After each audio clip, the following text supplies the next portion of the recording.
선우 속시원내과 선우 원장님과 김일봉 내과의 김일봉 원장님께서 모시겠습니다. 먼저 박선우 원장님 부탁드리겠습니다.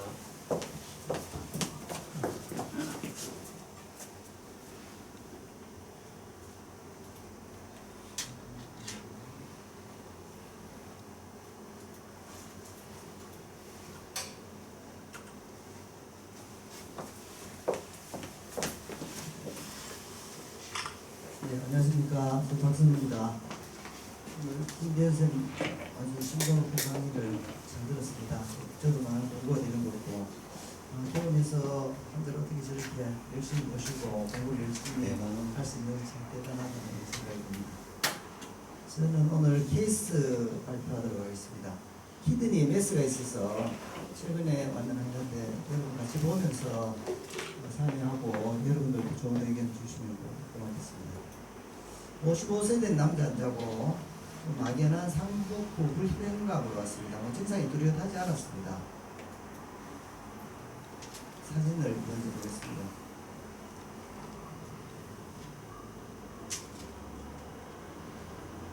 아주 휴전 메스죠. 나중에 메저링 해보니까 제일 긴 게 한 10cm 정도 길이가 있었습니다. 여기 아마 남아있는 노말 키드니 조직인 것 같고 그쪽이 다 메스인 것 같습니다.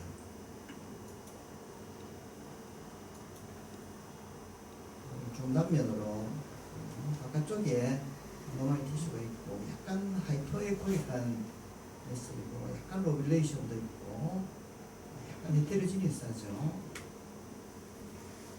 센터 쪽에 약간 하이퍼에코익한 리전이 있는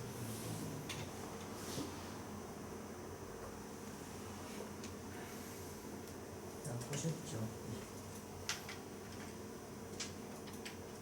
증상은 이렇게 있습니다. 롱엑시스가 한 10cm 정도 되는 그런 유지가 있습니다. 선생님 어떠세요? 혹시 뭐 좋은 아이디어 있으십니까? 리날셜 씨.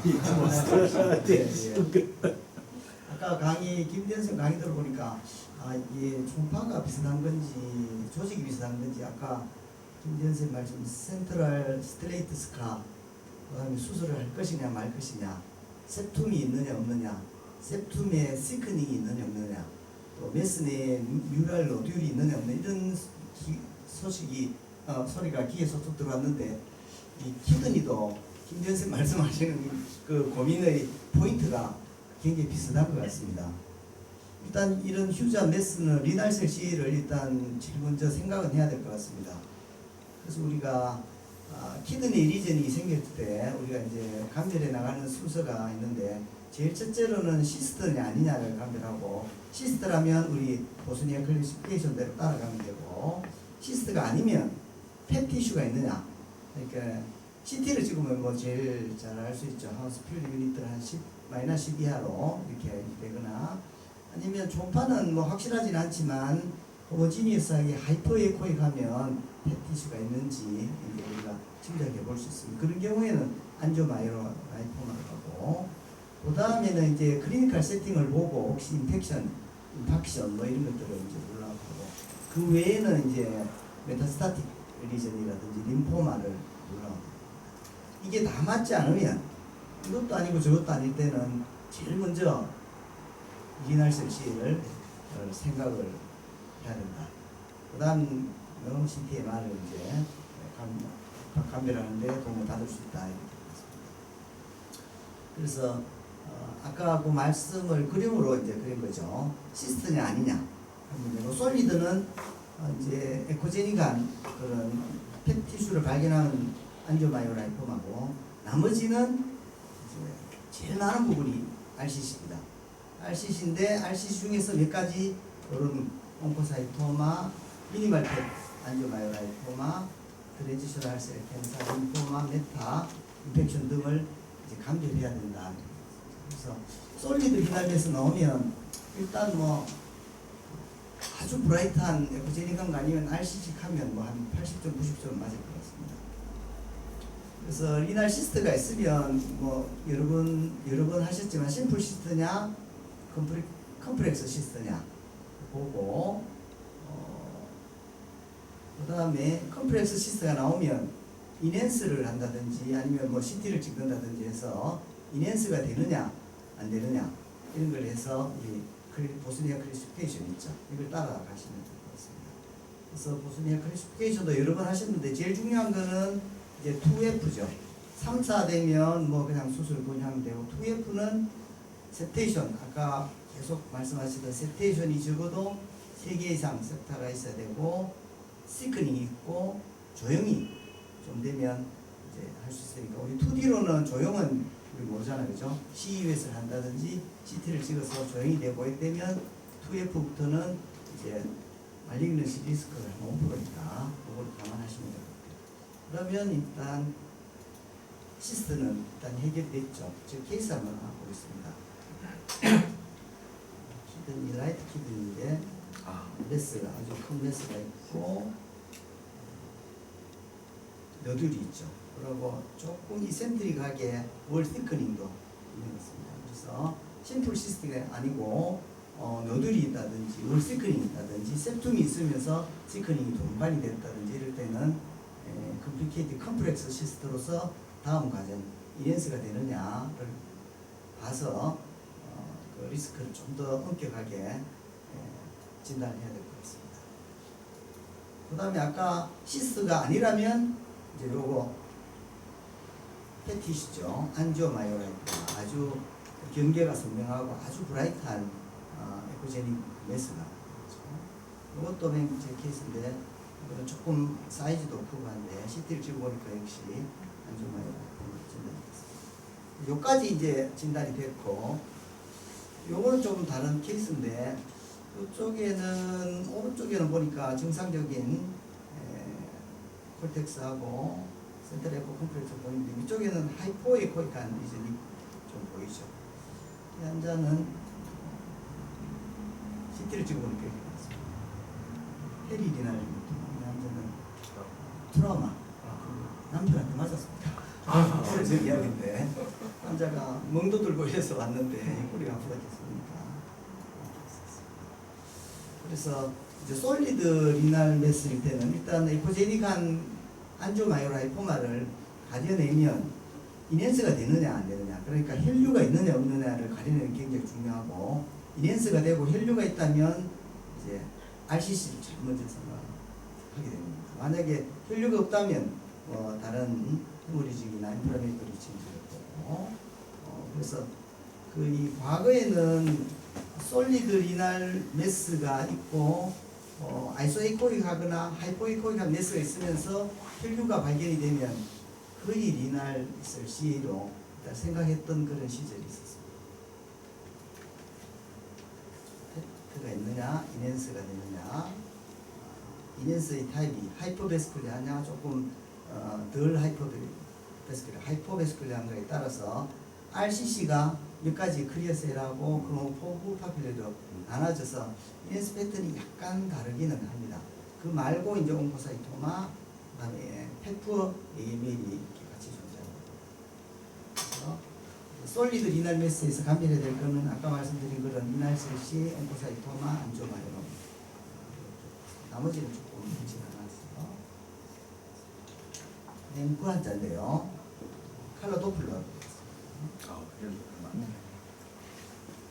메스가 있고 페리페리 림을 감싸는 혈류가 있고 안쪽으로 들어가는 혈류가 있죠.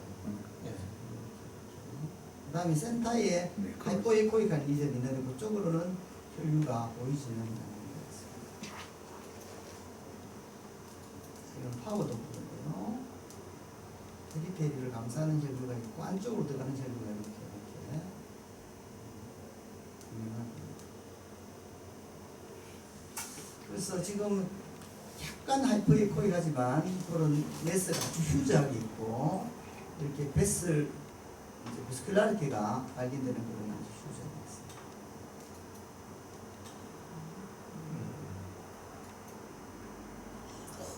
이거는 마이크로베스큘라 플로우입니다. 이게 이제 페리페랄 림이죠. 또 안쪽으로 들어가는 마이크로베스큘러 플로우입니다. 이거는 제가 초파가 최근에 바뀌었는데 메디슨의 RS 85 프레스티지의 마이크로베스큘러 플로우. 진짜 잘해.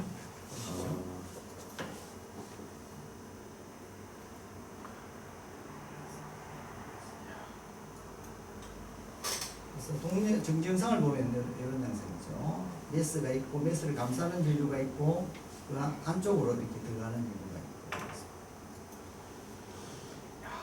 마이크로베스큘러 플로우도 정지영상인데 비교 잘 보이시죠? 네. 잘 보여요. 굉장히 좋아. 마이크로베스큘러 CT를 찍습니다. 이거 인핸스 되기 전이고 그 다음에 여기 아테리얼 페이지죠. 아테리얼 페이지 인핸스가 굉장히 잘 됩니다.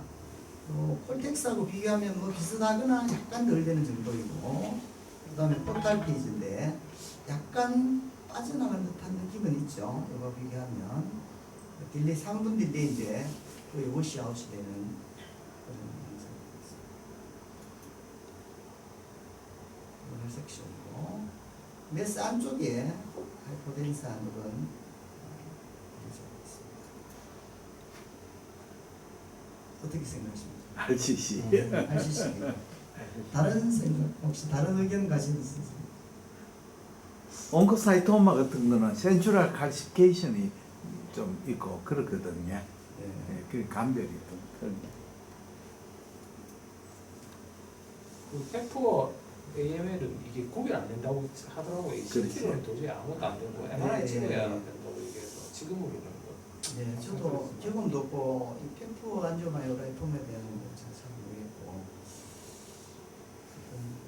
렌스도 되고 환자는 레포트가 있습니다. 이 환자는 3차 병원을 갔었고 본 스캔도 하고 베타나 이런 거 받고 CT상에서는 아까 보신 대로 리날 베인이라든지 페리네프릭 티슈라든지 본이라든지 아니면 비슷한 메타스테이시스가 없는 걸로 확인됐고 환자는 뭐 수술은 잘 됐습니다. 잘 되고 잘 됐습니다. 일단. 그래서 대부분 리날 메스가 인시던틀리하게 발견되는 그 수가 많습니다. 콩팥에는 메스가 커져도 환자 모르게 지내는 수가 많고 그 중에 제일 흔한 거는 결국 RCC고 아까 이거는 이야기가 됐고 수십 년 동안에 솔리드 메스가 있고 인핸스가 되면 거의 RCC로 진단돼서 수술로 진행됐습니다. 그 중에서는 그리어셀 RCC가 거의 한 90% 가까이. 그래서 우리 RCC는 전에 여러 번 선생님들 발표도 했는데 온코사이토마는 디프렌셜을 해야 되는데 어떻게 해야 되나 그래서 한번 찾아봤습니다. 찾아보니까 온코사이토마는 뭐 키드니에도 생기고 뭐 사이로이드 생기고 뭐 살리버리 그랜드에도 이런 건데요. 여기 이제 키드니 바이옵시 여기 그로멜룰스죠. 여기 이제 튜블이고 이쪽이 이제 진하게 아주 분홍색이 진하게 되는 부분이 이렇게 튜머가 되고 있습니다. 그래서 아주 에오지노필릭한 그런 에피셀륨에 미토콘드리아가 많고 그라뉼라한 그런 양상을 띠고 리날 온코사이토마는 하여튼 비나일 튜머입니다. 거의 말리그는 아주 드물게 메타가 있다고 합니다. 비나인 메스고 전체 한 3% 내지 7% 정도 차지하는데 그 특징이 RCC하고 거의 뭐 오버래핑한다. 그래서 진단하기가 좀 어렵다. 그리고 센트럴 스텔레이트 스카가 있다. 아까 김재현 선생님 말씀하신 거. 혈류가 스포크 힐 패턴으로 페리페랄 위쪽으로 혈류가 있고 안쪽으로 컨버지에 들어가는 그런 혈류 양상이 있다. 이렇게 되어 있었습니다. 온코사이토마는 호모지니어스하게 하이퍼베스큘라한 메스로 있고 딜레이드에 워시아웃이 되고 센트럴 스카를 가지고 있는 특징이고 이 온코사이토마의 가장 중요한 임상적 중요성은 리날셀 CA하고 간별이 안 된다 하는 게 제일 중요한 임상적 수술하기. 예. 그래서 요거는 인터넷에서 제가 찾은 케이스인데 휴전 메스를 보이죠. 여기 이제 센트럴 스텔레이트 스카입니다. 센트럴 스텔레이트 칼시피케이션이 아니고 스카라서 이게 커넥티브 티슈고 파이브로스 밴드로 형성되어 있습니다. 그래서 혈류도 없고 이렇게 하이포에코익하게 하이포덴스하게 되고 이게 인터넷에 있는 건데요. 이 온코사이토마에 쓰고 브로스는 이렇게 커넥티브 티슈가 센터에 있고 마이크로가 있습니다. 우리 집 케이스는 요 케이스였죠. 그래서 이렇게 여기 이제 노말 이 부분을 갖다가 스텔레이트 센트럴 스텔레이트 스카 맞느냐 이제 보는 거죠. 파이브로스 커넥티브 티슈로 구성된 부분은 CT인데 역시 아테리어 페이지에 이벤스고 포탈 페이지에 약간 빠지고 코로날 섹션입니다. 이거는 인터넷 사전 스포크 휠 패턴의 양상이 나왔고 이거는 조금 전에 우리 집에서 진단입니다. 수술을 했습니다. 그래서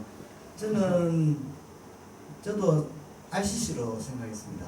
RCC로 생각하고 여기 센터는 센트럴 스텔레이트 스카가 컴퓨터하기 제일 쉬운 것이 RCC인 경우에 메스가 커지면 센트럴 네크로시스가 그렇죠. 옵니다. 네크로시스. 그래서 이거는 뭐 센트럴 네크로시스 오고 아까 우리 계획대로 키드니에 아이소에코익하거나 하이포에코익한 휴전 메스가 있고 센트럴 네크로시스가 있고 그다음에 베스큘라리티가 발견이 되면 리널스 시에다. 그래서 CT도 리딩이 RCC로 나왔습니다. 그리고 리날 베인하고 인베이전 없다. 주변 조직 인베이전 없다. 그래서 경대병원에서 뭐 다 됐다. 수술을 했습니다. 그래가 발표를 하려고 경대병원 전화를 했습니다. 뭡니까? 그것만 하겠습니다. 그래서 포스트 오퍼레이티브리 온코사이토마를 했고 이제 제가 온코사이토마를 쭉 찾아보니까 아까 김대현 쌤도 말씀하셨지만 아까 그렇게 어비드한 이넨스먼트가 되는 리날 매스를 전부 다 RCC라고 생각하기 때문에 한 20% 정도는 포스트 OP에서 비나이니즘인 거죠. 그리고 바꿔 말하면 조금 과도하게 수술이 됐다는 거고 온코사이토마가 맞았다면 만약에 이 증상이 없는 이런 경우에는 옵저베이션을 하거나 아니면 파샬 레프로토미를 해서 그렇죠. 그로메룰수를 많이 살릴 수 있는데도 불구하고 명확하지 않기 때문에 OP로 진행되는 경우가 많다고 돼 있고 아까 임상적 중요성이 아까 말씀드렸지만 이거의 중요성은 구별이 안 된다 하는 게 중요성이 패솔로지가 문제가 아니고 그래서 사실은 제가 클리니컬 울트라사운드에서 케이스를 이렇게 해가 내가 RCC를 하겠다고 다 썼습니다. 다 써놓고 이제 마지막에 이제 그것만 결과만 나오면 이제 올릴 것이다. 내가 지난 월요일 날 전화를 해보니까 사이토마로 나와가지고 좀 새로 써야 되나 고민을 하고 있습니다. 감사합니다. 혹시 뭐 질문할 거 있습니다. 저도 예전에 이제 아주 휴지한 이 정도 사이즈 되는 리나셀 CL을 본 적이 있는데 그거하고 좀 다른 게 그 당시 그 정도 사이즈가 컸으면 리날베이 트롬보시스라든가 여기다 IVC 트롬보시스도 생기는 경우가 많거든요. 근데 그게 없다는 게 사실 이건 하나의 감별점이 그게 없었던 거죠. 네, 없었습니다. 리날베이 트롬보시스도 없었고 네네네. 베스코 인베이전도 없었다는 게 그렇죠. 하나의 온코사이토마의 디텍스 포인트를 예, 아주 중요한 지적하셨는데 온코사이토마의 진단에 있어서 중요한 포인트 하나는 김대현 선생님이 말씀하신 그 주변 조직으로 인베이전이 없다. 베인으로 리날 베인이라든지 IVC로 인베이전이 없다. 메타스테이시스 없다. 이 세 가지가 없으면 RCC가 아닌 것도 한번 생각을 해봐야 된다.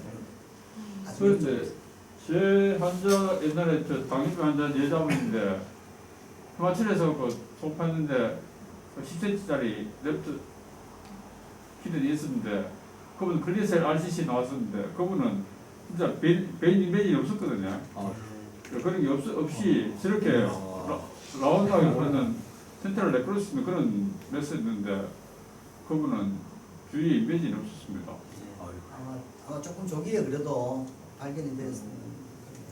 메스가 크다고 꼭 인베이전이 있는 건 아닌 것 같은데 저런 게 제 케이스도 사실 저거 사진이나 이런 거만 보면은 막 RCC라고 하도 진짜 어색하지 않은 긴데 보면은 온코사토마랑 구분을 참 안 되는 것 같고 수술하기는 모른다.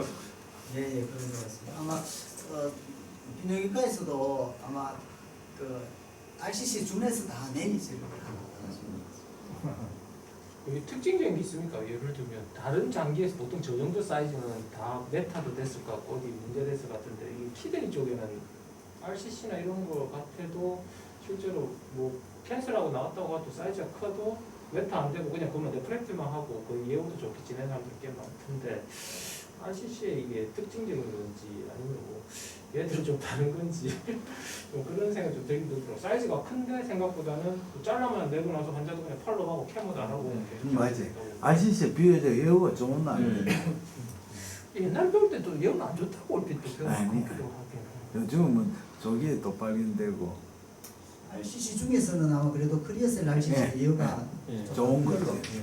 나쁜 걸로 나쁜 합니다. 거. 그럼 그거 조금 더 나은 거. 아유 대단합니다. 정말 훌륭하시다. 진짜 훌륭했기. 학기 정년